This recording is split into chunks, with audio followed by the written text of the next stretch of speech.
Zdravím a vítám vás u mého čtvrtého videotutoriálu v programu Blender. Dnes si ukážeme, jak vymodelovat Gripmaster, který právě teďkom vidíte v levé horní obrazovce. Začneme tím, že si vytvoříme střed. Střed si vytvoříme z té základní kostky, která se nám vždycky spouští při Blenderu. Tu si zmenšíme po ose X na 0,7 a po ose Z taky na 0,7 a po ose Y si to zvětšíme na 3,5. Nyní si potřebujeme udělat ten oválný tvar na těch bocích, čili se přepneme tabulátorem do Edit modu a vybereme si Facey. Vybereme si tady tuhle Faceu, kterou si vytáhneme o 0,2 a zmenšíme po ose X na 0,7. Tohle budeme opakovat, dokud nedosáhneme našeho tvaru. Zase teďkom 0,6 a ještě jednou.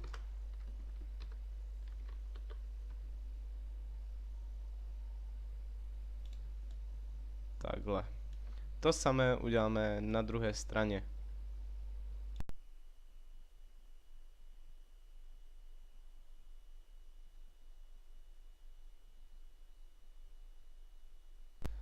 Nyní, když už máme střed, tak si ho skopírujeme, vložíme, posuneme dolů. A tady nám to bude sloužit jako spodní část. Ještě si to tady, tuhle cubu, přejmenujeme na střed, aby jsme se v tom vyznali. A tady tuhle cubu na spodek. Jelikož tady bude teďkom hodně objektů, tak právě aby jsme se v tomhle nějak vyznali. A začneme teda pracovat na té spodní části. Tuhle vrchní si můžeme schovat. Dobře, schoval jsem si spodní. Tak, schováme si střed. A nyní potřebujeme udělat jak by to vykousnutí. Čili se přepneme tabulátorem zase do Edit modu. Tak. A nyní si uděláme pár řezů do tohle objektu. Řez bude někde tady, tady a ještě tady. Nyní se přepneme zase do výběru Faceu a trošku to tady teda zkosíme. Tohle taky zmenšíme ještě a ještě tady. Tak. Nyní, když už máme to vykousnutí, tak se přesuneme na ty spoje mezi spodní a středem. To si uděláme tak, že si vytvoříme cylindr. Na cylindr si nastavíme 6 vertiklů, jelikož to jsou šestiúhelníky v tom. Posuneme si ho nahoru a ještě si ho zmenšíme na 0,1. Po ose Z si ho ještě zvětšíme na takových 8. A ještě potřebujeme okolo toho vytvořit tu spirálu. A pomocí Shift A si zase vytvoříme circle a ten si posuneme blíž k tomu a ještě si ho zmenšíme na 0,1. Nyní se přepneme do modifieru a přidáme nový modifier na ten circle. Ten modifier se jmenuje Screw. Jak vidíte, nyní se nám okolo toho vytvořil takový kruh. A co ten screw dělá? Screw vlastně může udělat ty spirály. Můžete si vybrat podle jaké osy to má jít, jestli to mají podle osy Z, Y, X, nebo si můžete jako osu vybrat taky objekt. My si vybereme jako objekt tady tenhle cylindr. Jak vidíte, teď se nám udělá prsten okolo toho cylindru. A nastavíme si tady angle na 1600 stupňů, kroky na 100 a ten screw si nastavíme, no, takhle by to mohlo jít. Ještě si to zmenšíme, aby to bylo co nejblíž k tomu. Tak. Nyní, když máme tohle, tak si musíme tady tyhle dva objekty spojit. A ještě jsem zapomněl aplikovat ten modifier, jinak by to vůbec takhle nevypadalo, jak to spojíme. Si vybereme teda oba dva objekty a pomocí klávesové zkratky Ctrl-J je můžeme spojit. Nyní si to přejmenujeme, aby jsme se v tom vyznali, na spirála a zasadíme to do té spodní části.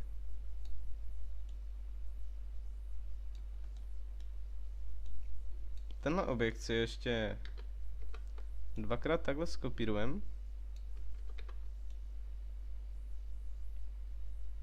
Takhle. Nyní potřebujeme do té spodní části si vytvořit díry.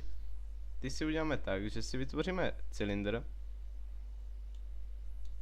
a zmenšíme si ho na takových 0,2 a ještě si ho zvětšíme po ose Y, teda Z, omlouvám. Tak, nyní si ho zasadíme tady do toho spodního objektu. Pomocí klávesy Z můžeme takhle vidět ten objekt vlastně zevnitř. Tak. Asi nějak takhle.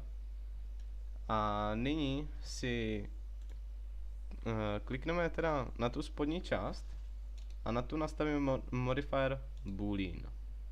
Jako objekt si vybereme ten cylindr, co jsme si vytvořili, a operaci použijeme difference.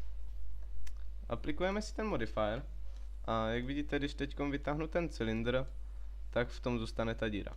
Já to ještě vrátím zpátky dovnitř a přesunu to na druhou stranu a udělám vlastně úplně to samé. Tady. Takže zase si vybereme spodní část, nastavíme boolean jako objekt cylinder a operaci difference. Aplikujeme. Tenhle cylindr si tady ještě necháme a ten půjde vlastně do té středové části, takže tu spodní už můžeme nechat, jenom si ještě skopíruju jednu tu spirálu na bok, aby jsme to mohli použít i nahoře. Takže tenhle objekt si ještě zmenšíme na takových 0,5 a zvětšíme si ho po té ose Z ještě. Nějak takhle. A ještě si potřebujeme upravit, aby to mělo ten tvar, jak to má mít. Takže si přepneme do Faceu, vybereme tu spodní stranu, vytáhneme si o 0,3, ne, to je moc, tak 0,1 a S-kem to trošku zmenšíme. Ještě jednou a Alt M a mergenem to do centru. Tenhle objekt si jednou skopíruju a vložím tady k tomuhle. Ještě se přepnu do vrchního pohledu, abych věděl, kam přesně dát teda ten objekt. Tady takhle. Tak. Nyní si tady už tyhle 4 objekty můžeme spojit a přejmenujeme si to zpátky na ten spodek. Tak. Spodek si můžeme schovat a zobrazíme si zpátky střed. Tyhle ty zobáčky, jak vím, ještě dáme dovnitř tady tohle objektu. No, takhle. Ještě se přepneme do toho vrchního pohledu a podíváme se na tu spodní část, jak nám to tady sedí. Dobře. Tak.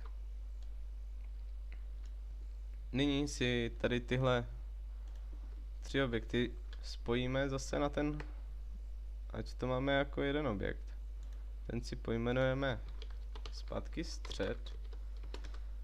Tak. A ještě si to posuneme trošku dolů takhle.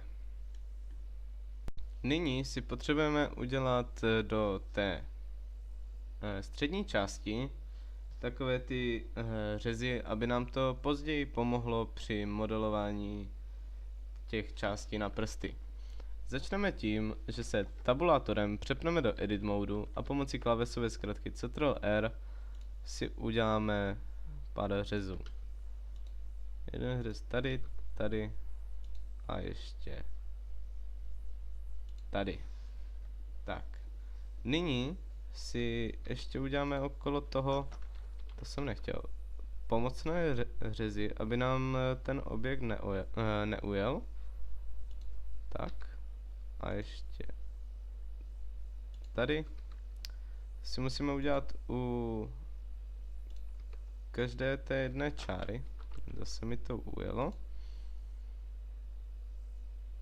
Tak.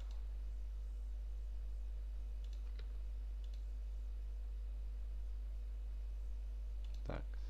Nyní si vybereme tady možnost na vybírání hran. A vybereme si tady tuhle a trošku si posuneme dolů. No, posuneme si tak o...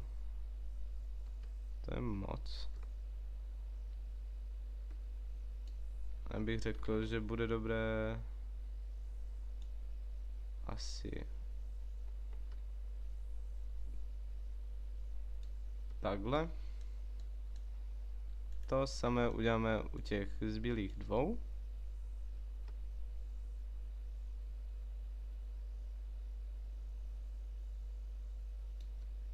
Tak a ještě poslední.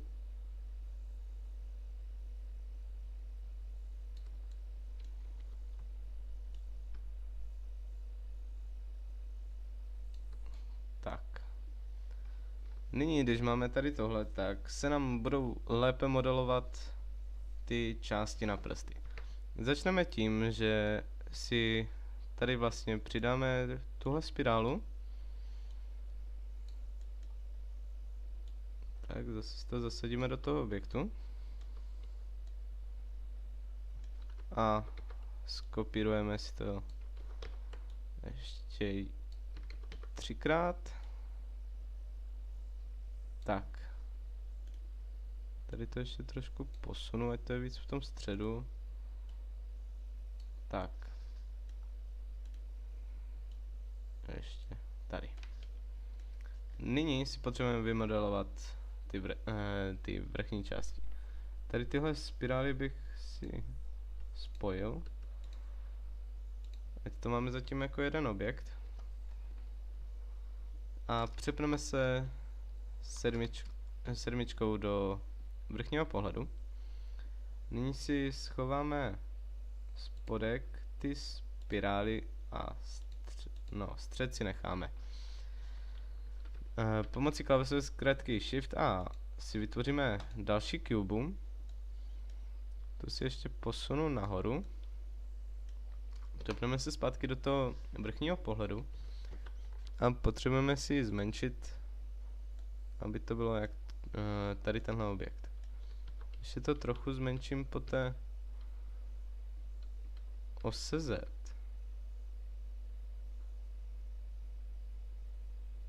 Takhle.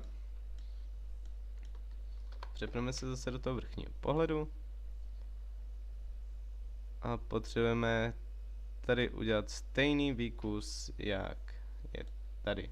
Takže tabulátorem se přepneme do edit modu, vybereme si facey, vybereme si tady tuhle faceu a uděláme to samé, co jsme dělali u té střední části.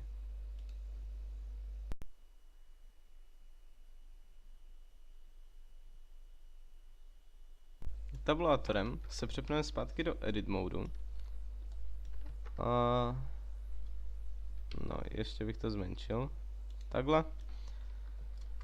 tabulatorem se přepneme do object modu, Zkem si zase zobrazíme jenom ty čáry a posuneme to víc tomu takhle. Tenhle objekt si skopírujeme a vložíme na druhou stranu. Potřebujeme si ho otočit o těch 180 stupňů. Zase se přepneme do vrchního pohledu a dáme ho tady takhle.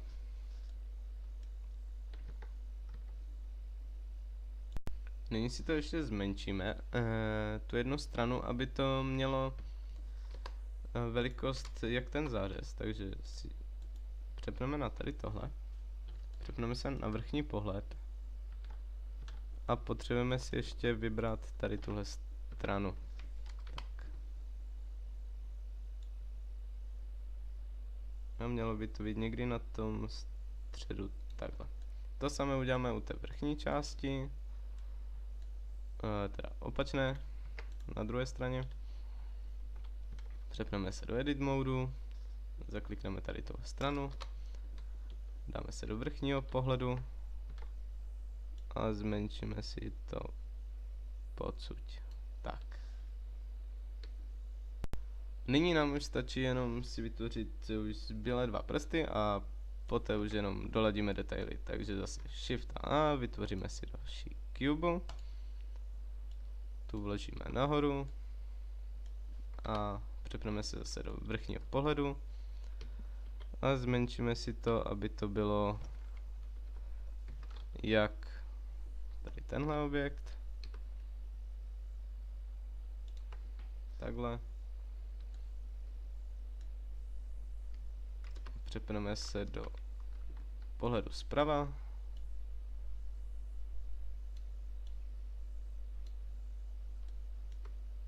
Tak, přesně jsem to trefil. A ještě to potřebujeme zmenšit na té spodní části.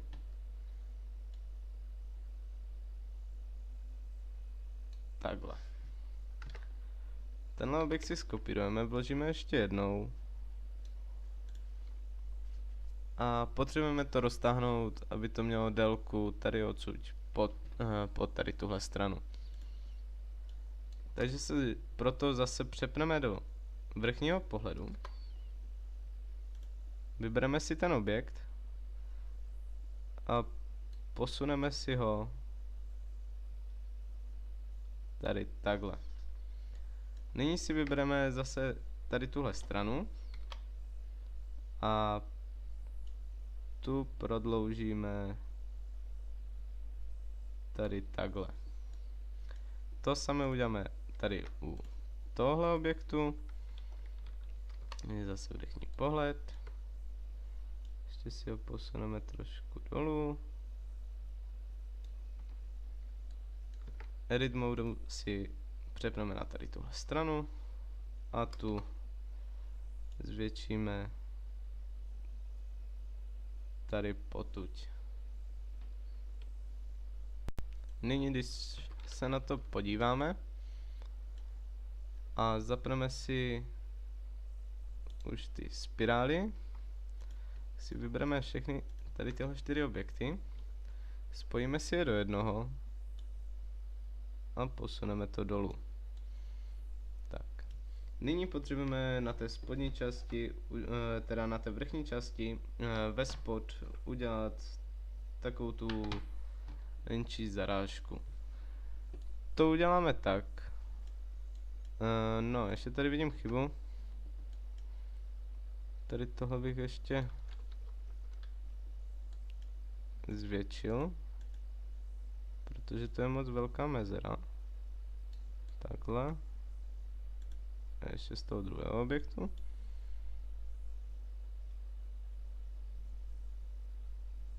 Takhle. Tak.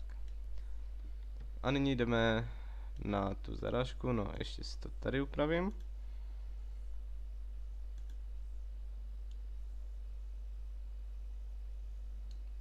takhle. No, to už by bylo OK. Tak.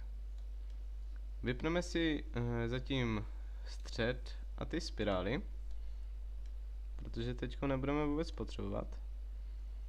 A ještě bych si tím, no, budu to dělat takhle ze spodu. Potřebujeme si udělat vlastně další řezy. Jeden řez si uděláme takhle.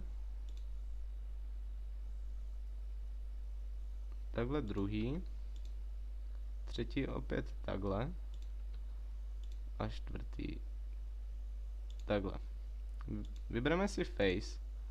A tady tady tuhle face, co jsme si takhle vytvořili, jenom trošku zasuneme dovnitř.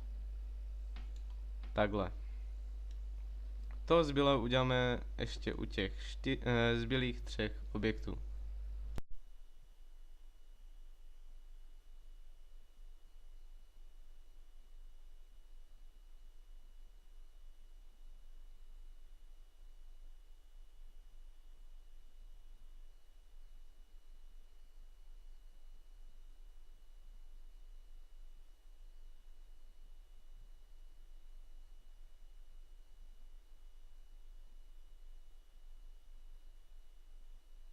Nyní si už zobrazíme všechny naše objekty.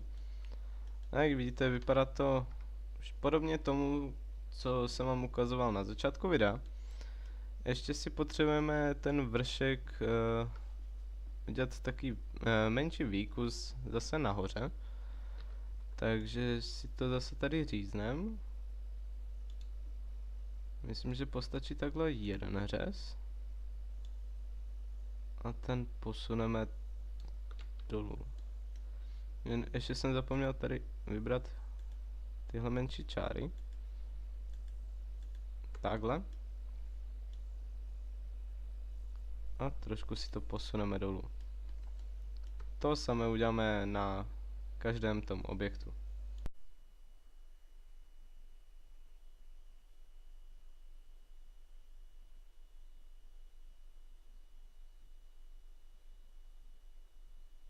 Tak, nyní si potřebujeme doladit detaily na tom středu, pak už jenom nastavíme materiály vlastně a už to budeme mít hotové. Takže si zobrazíme střed, tabulátorem se přepneme do edit modu a potřebujeme si to říznout tady takhle. Ještě na spodku. Ale ještě ty výkusy si musíme udělat na spodní části. To děláme zase tady takhle. Tak samo, jak jsme to dělali na té vrchní části toho středu. Takhle. A tady. Ne, zase mimo. A takhle. Teď si vezmeme tady tuhle čáru a posuneme to trošku dovnitř.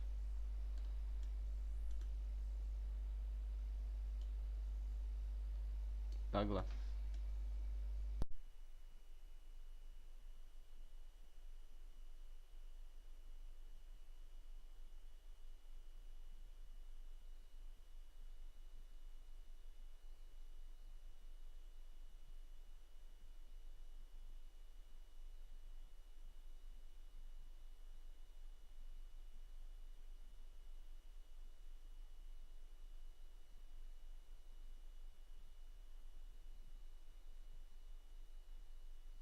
Nyní si nastavíme texturu na střed. Začneme tím, že si označíme střed a tabulátorem se přepneme do edit modu. Vybereme si tady tyhle všechny facey, které si rozdělíme a rozdělíme si podle selectionu.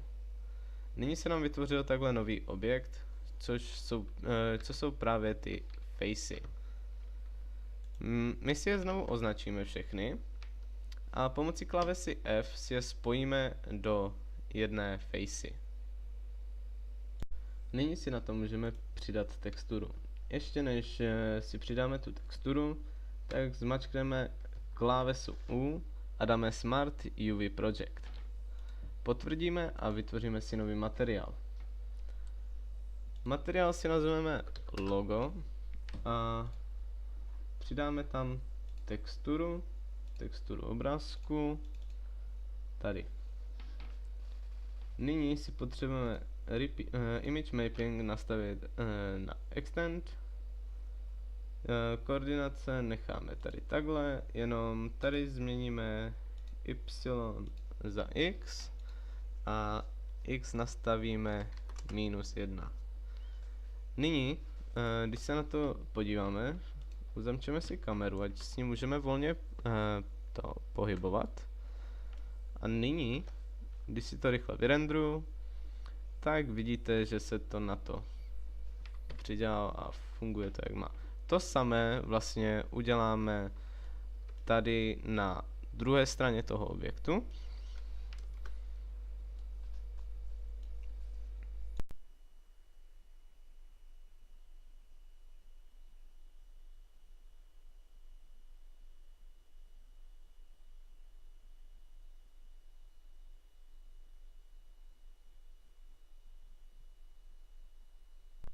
Nyní si už jenom v rychlosti nastavíme materiály.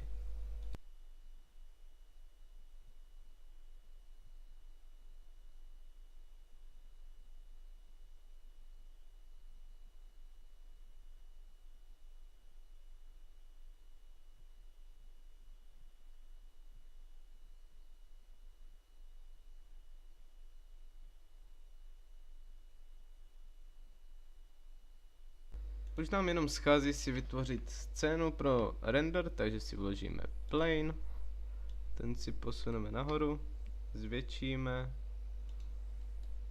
a jak budu mít vytvořenou tu scénu, tak se vám ozvu.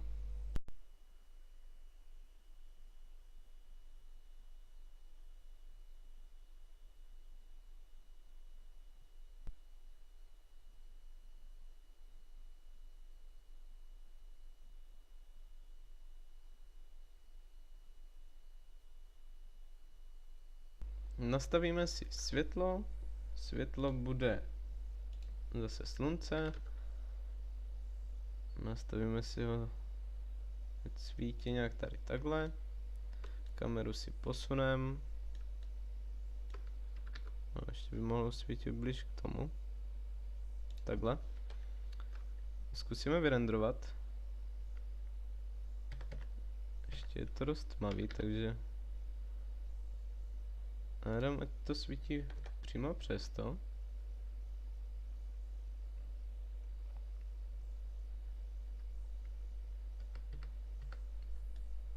A ještě nastavím kameru takhle.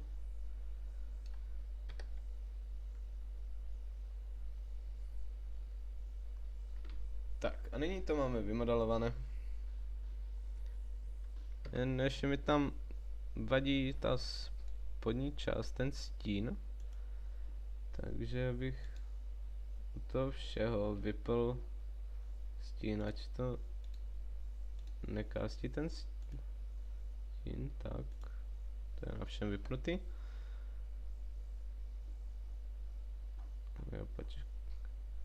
No, ještě ty spirály potřebujeme vypnout. Takže si zobrazíme spirály, shadow, cast only, cast tak.